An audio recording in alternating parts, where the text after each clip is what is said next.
The stuffing's dry. Next year, let's just cater. She said it into a microphone, not quietly, not as a joke. Eleanor Grant, my mother, smiled as she scanned the table, glass raised like a queen giving an order. Laughter rippled, uneasy and half-formed. Caleb chuckled. Aunt Sharon covered it with a cough. My dad sipped wine like nothing had happened.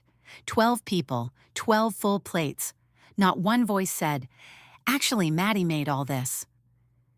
They were seated at the reclaimed oak table I'd hauled in with my own hands, under lights I'd strung across exposed beams, inside a barn I'd booked 6 months ago, refurbished just for this night. I cooked every course, set every fork, remembered every allergy, gluten-free rolls for Caleb's wife, no nuts for Sharon's kid, turkey, stuffing, 3 sides, and a vegan option nobody touched. I had been up since 5, and now I was being told on mic that takeout would have been better. I didn't flinch. I folded my napkin. My hands were clean, still warm from the kitchen. I stood. No one looked up. They thought I was headed for the restroom, or maybe the wine. That's what Maddie does, fixes things quietly. But I didn't go far. I walked to the side table by the entrance, past the vintage mirror Eleanor insisted we hang for ambiance. There it was, the black binder, leather-bound, engraved with my initials.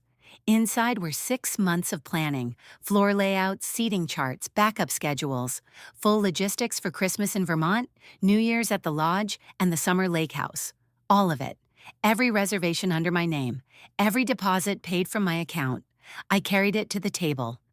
Eleanor was still talking, still laughing. She hadn't touched her plate. I placed the binder in the center of the table. No drama, no sound, just the solid thud of something important being put down for the last time. She looked up. I didn't blink. The silence did the rest. "I hope the pages aren't too dry," I said softly. "There's a lot of planning in there." Then I reached behind me, untied my apron, hand-stitched with the Grants, established 1989 embroidered in gold. A family joke, a crown I never asked for. I folded it once, twice, laid it over the back of my chair. No one spoke. Caleb raised an eyebrow. My cousin Ashley looked confused, halfway through her wine, but I didn't explain. I turned, walked out past the mirror, past the string lights, past the barn doors into the sharp, waiting night. The air hit cold. I didn't shiver. I didn't look back. And none of them noticed that I had already canceled Christmas before dessert was served. "You're so good at this, Maddie. What would we do without you?" They said it like a compliment, like a pat on the head wrapped in rope. I was 10 the first time I set the Thanksgiving table, folded napkins like hotel corners, counted forks, lined the salt shakers up perfectly. Eleanor beamed, told the neighbors I had a natural instinct for hostessing. No one asked what I wanted to be, just what time dinner would be ready. At 17, I planned my father's retirement party. While applying to colleges, working weekends, and managing RSVPs, no one double-checked. At 23, I built Caleb's wedding timeline from scratch, not mine, his. His bridezilla fiancé cried over charger plate colors. My mother cried because the invitations had her name in a smaller font. I was the only one who didn't cry. I was too busy making sure the ice didn't melt.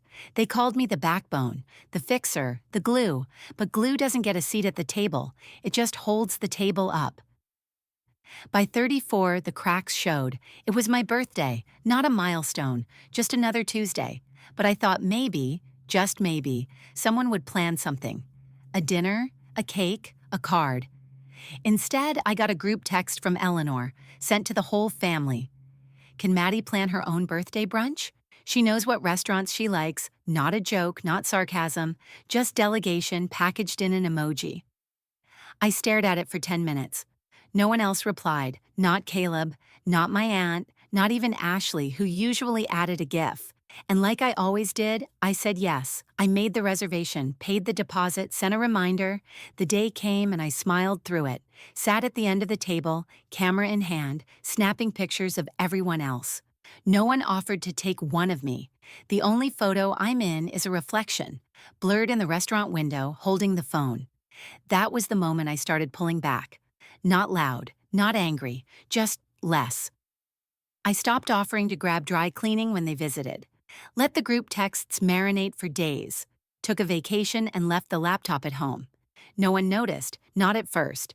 Because when you're the one who holds the family together, they forget you're even a person. You're a calendar, a contact list, a magic trick that makes chaos disappear. Until one day you don't answer, and they realize the dishes don't wash themselves. The truth landed like a cold coin dropped in water. They didn't forget to take care of me. They never planned to. The scary part wasn't that they used me, it's that I let them. Before they poured the wine, I deleted the drive. They were still picking at appetizers. The cranberry glaze hadn't even set. And while Eleanor arranged the floral centerpiece for the fourth time, I opened my laptop. One click. Grant Family Master List, archived, another. Drive folder, deleted permanently. Inside that folder, 10 years of holiday planning. Menus, timelines, seat charts, budget spreadsheets, flight confirmations, emergency contacts, room assignments, who didn't get along with whom, gone. I didn't flinch. My hand didn't even hover. Then I logged into the booking account. Christmas at the Vermont cabin, canceled. The New Year's hotel suite in Aspen, voided. Summer rental by the lake, refunded. A $700 deposit evaporated in silence. My silence. They'd never see the notifications. They'd gone to my email, not theirs. Maddie's inbox, Maddie's name, Maddie's credit card. They wanted the holiday. I built the machine. Now I was flipping the switch. Next, the family PayPal. Caleb once joked that I should have charged service fees for keeping it organized. I didn't laugh. I just color-coded the spreadsheet. That day, I closed it. Transferred every cent, $146.29, unused grocery contributions, partial ski rental fees, back to their personal accounts. Even added a note, returned in full. No one thanked me, but no one could say I stole anything either. I sat with the emptiness, let it breathe. And that's when I felt it, relief that didn't come with guilt. No one knew.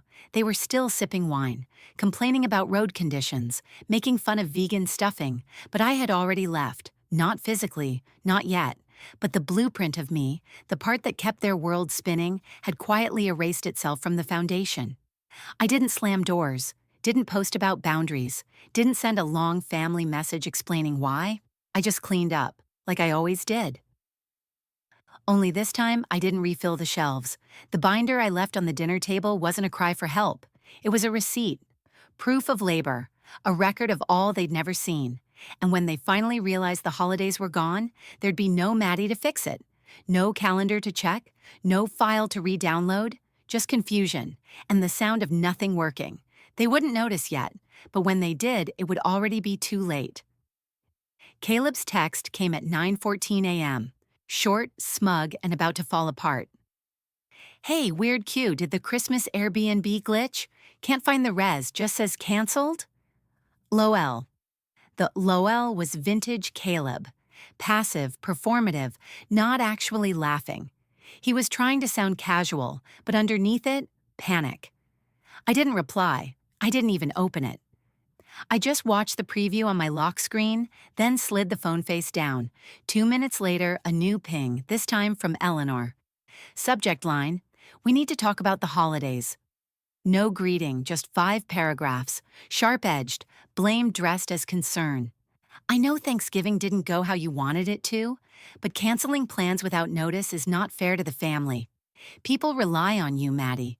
You're the one who holds things together. We expect more maturity. There it was. Maturity. Her favorite word when I wasn't bending fast enough, when boundaries threatened her comfort. I closed the email, didn't archive it, didn't delete it, just let it sit, unopened and ignored. Instead, I opened a private tab and logged into something they didn't know I had, a burner Gmail, created last summer during one of Caleb's wedding crises, just in case I ever wanted to watch from the sidelines. And there it was, Holiday Master List, the group chat I hadn't left yet. I never needed to, I just let it run without me. The thread was unraveling by the minute. Wait, who's picking up Nana now?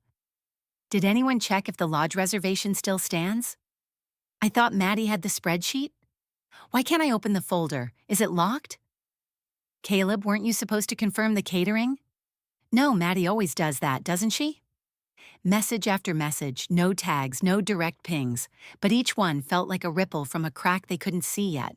It was poetic, watching them reach for handles that no longer existed, links that now led to 404 errors, dates that were never rebooked.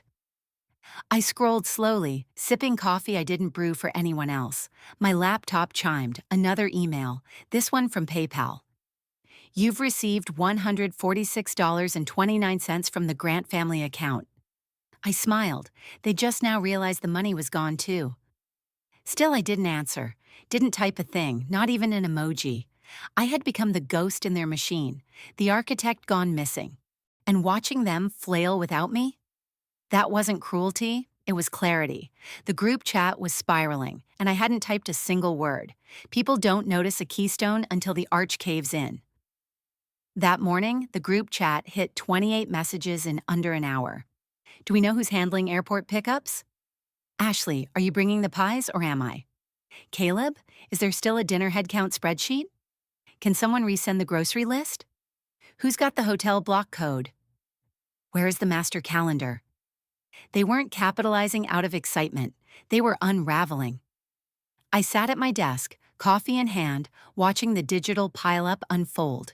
Not smug, not angry, just still. The kind of stillness you feel right before a storm breaks loose. Except this time, I wasn't standing in the rain. I was indoors, dry and watching them scramble for umbrellas I'd stopped holding. Caleb tried to take charge. He posted a blank spreadsheet titled Holiday Plan Backup. No one filled it in. Someone added a row labeled Maddie's version and then deleted it. Ashley messaged me privately. Hey, any chance you still have the pie schedule from last year? Mom's freaking out. I didn't reply. Not to her. Not to anyone. Let them freak out. Let them feel it. The weight I'd carried. The order I'd created. The peace they mistook for coincidence. Even Eleanor cracked. She messaged the group. Everyone calm down. We'll figure it out. But the tone was tight. Her punctuation too perfect. And someone replied, Maddie always figured it out. There it was. The beginning of their awareness. It wasn't just the spreadsheets. It was the timing, the tone setting, the knowing when to call, when to confirm, when to remind someone gently and when to push hard. That wasn't luck. That was labor. My labor. And now they were rediscovering how messy life looks without someone silently sweeping behind them. I didn't lift a finger. I just let the questions pile. Let the who's got it spiral into did she leave? Let the panic soak into the cracks I once sealed with color-coded tabs and soft-spoken reminders. I knew they weren't looking for a calendar anymore. They weren't chasing a file. They were chasing the one person who made everything seem effortless. And she was gone. They weren't asking where the plan was. They were asking where I was. For the first time in their lives, they had to plan something without me. And it showed. The first voicemail came in at 6:42 a.m. Eleanor, calm on the surface, fraying underneath. I don't know what game you think you're playing, Maddie, but this silence isn't cute. People are waiting on you. The family needs answers. I need answers. She hung up before saying goodbye. 6 minutes later, Caleb called. Didn't leave a message. Just rang 3 times, then texted, Hey, I know you're mad, but can we just reset? Everyone's confused. Mom's spiraling. It's not a great look. A great look. That was always his concern. Optics, perception, the illusion of order held up by my invisible scaffolding. I didn't answer. Instead, I scrolled the master to-do list I'd kept for the past 5 years. It wasn't digital. It was a worn yellow legal pad, edges curled, coffee stain on the back cover. Every year, I rewrote it by hand.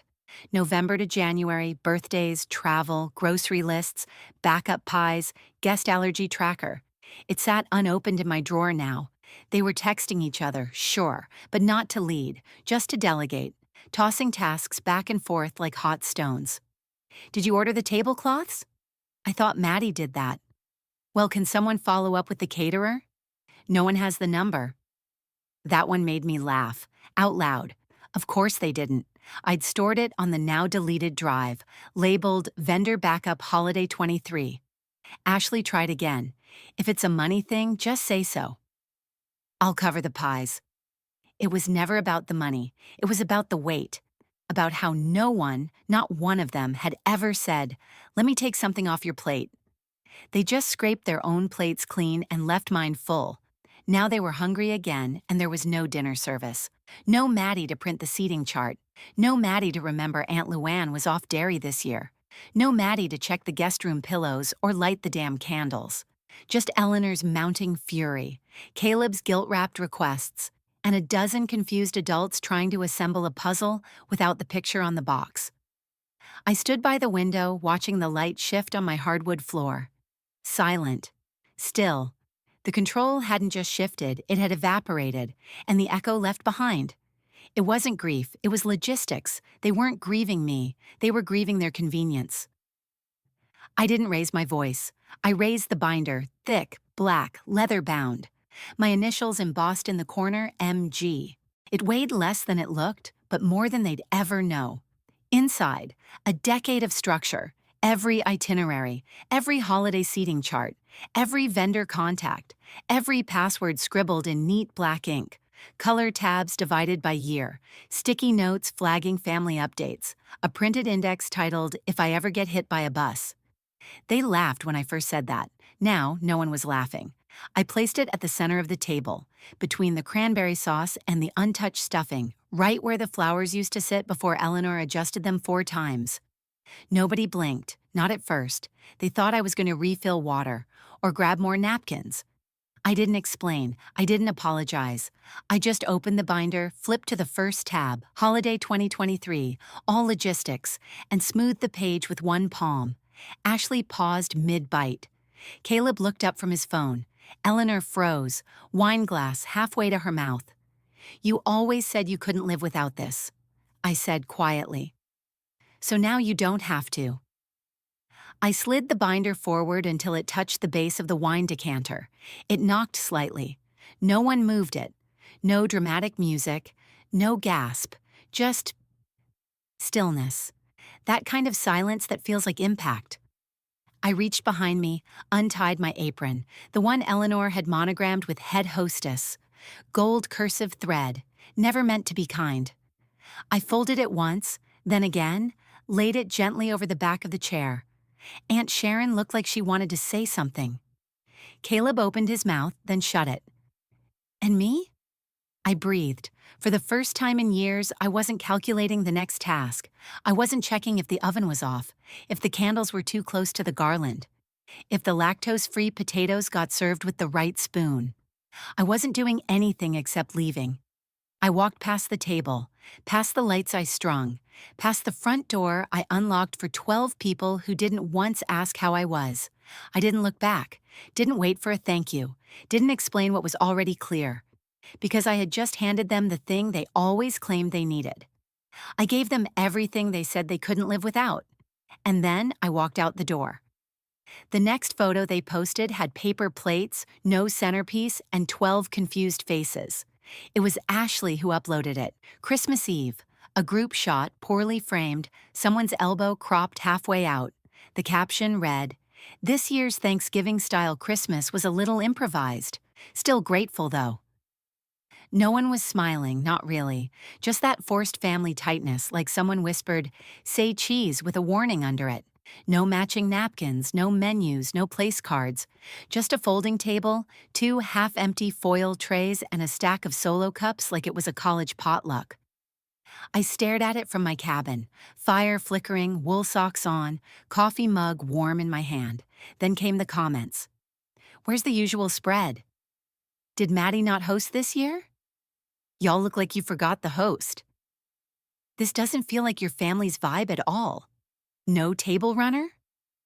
No matching dishes? Who are you people?" I scrolled slowly, not gloating, just observing. This was what they built without me. This was what happens when the person who holds the shape of things decides not to show up. They thought it was about spreadsheets, about timelines. It wasn't. It was about how I moved, the quiet glances I caught between arguing cousins, the reminders I whispered to Eleanor before she embarrassed herself, the moments I filled before they turned to tension. They never saw the thread, only the tapestry, and now the thread was gone. The table looked exactly how I felt the last 5 years. Bare, undone, forgettable.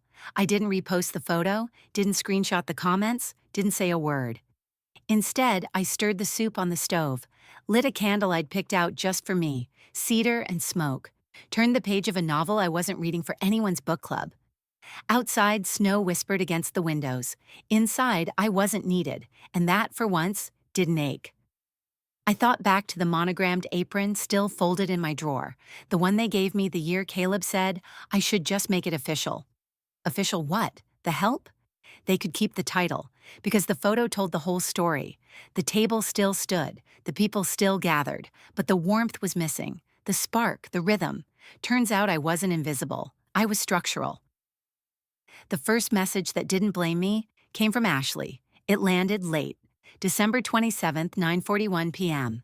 No subject line, no emoji, just this. I just wanted to say I'm sorry for not noticing, for not helping. We got used to you being the default. We didn't realize how heavy that must have been. I stared at the screen for a long time. Not because I didn't know what to say, but because for once I didn't feel like I had to. There was no plea at the end. No, but you could have told us.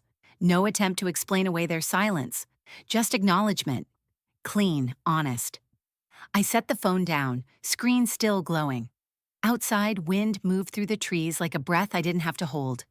I didn't cry, not immediately, not out loud, but something in my chest loosened, like an old knot finally coming undone without a knife. Ashley had never been cruel, just complicit.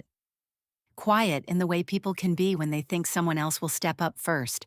She'd watched me refill glasses, rebuild calendars, renegotiate family fights. She'd benefited from the order, but never asked who built it. Now she knew. I walked to the window, looked out over the snow-blanketed porch. A single lantern flickered by the door. My own kind of centerpiece. No holiday music. No inbox full of requests. No group chat pinging with last-minute changes. Just me, and the silence, and the slow return of something I hadn't felt in years. Not power, not victory, peace. The kind that comes not from being right, but from being done. I didn't respond to Ashley, not right away. Maybe not at all. Not because I didn't appreciate it, but because it didn't need a performance. It didn't need to be repaid. It just needed to be heard. So I let it land, let it echo, because in a family that only noticed me when I carried everything, Ashley had finally seen me when I carried nothing. And that meant something. For the first time, I felt seen without asking for it. The cabin wasn't an escape. It was an inheritance I gave myself. Second year in a row, same weekend, same winding drive through frost-laced trees. No shared calendar reminders. No countdowns. No packing list annotated with everyone's preferences. Just me, a duffel bag, a folded sweater that smelled like cedar. I unpacked slowly, candle first. Then the cake, chocolate, dense, and unapologetically mine. I didn't write a name on it. Didn't need to. The fridge door clicked open and there it was. The note I'd taped last December. You didn't leave. You came home to yourself.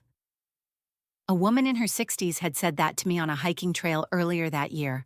I barely knew her name, but she saw me in a way no one else had, so I wrote it down, not as decoration, as a vow.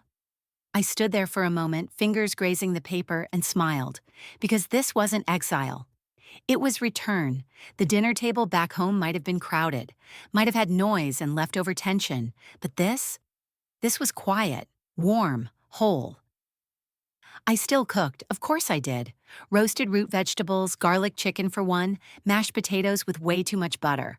I still color-coded. Grocery lists by store section, bookshelves by mood. But now I did it because I liked the way it felt, not because someone expected it. I didn't wear the apron, didn't bring it. It stayed folded in the bottom drawer at home, tucked behind dish towels and years I wouldn't relive. Instead, I wore soft flannel, played jazz I didn't have to defend. No one interrupted. No one corrected the playlist. No one complained the cake was too rich.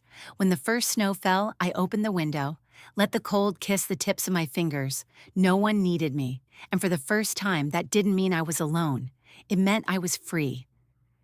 I thought about the binder I left on the table, the systems I dismantled, the silence that followed.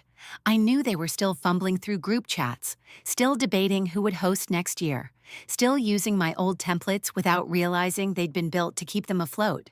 Let them. Let them call it abandonment, immaturity, a phase. They could write their version of the story if it helped them sleep. And if they tell their version of the story, fine. I have mine, and mine ends in peace. Sometimes the quietest choices are the ones that shift everything. Walking away doesn't always look like slamming a door or delivering a grand speech. Sometimes it's the stillness, the refusal to keep explaining yourself, to keep showing up for people who only notice your absence when things fall apart. There's a strange kind of freedom in letting go without bitterness, in realizing you don't need to be the glue if the pieces never included you. We're taught that love is selfless, that the best kind of loyalty is the kind that bends without breaking. But bending too long becomes folding. Folding becomes disappearing. And one day, you look around and realize you've built a life where everyone else is fed, and you're starving. There's nothing selfish about preserving your peace, about choosing solitude over self-erasure. When you stop filling the silence with service, you finally get to hear what your own voice sounds like.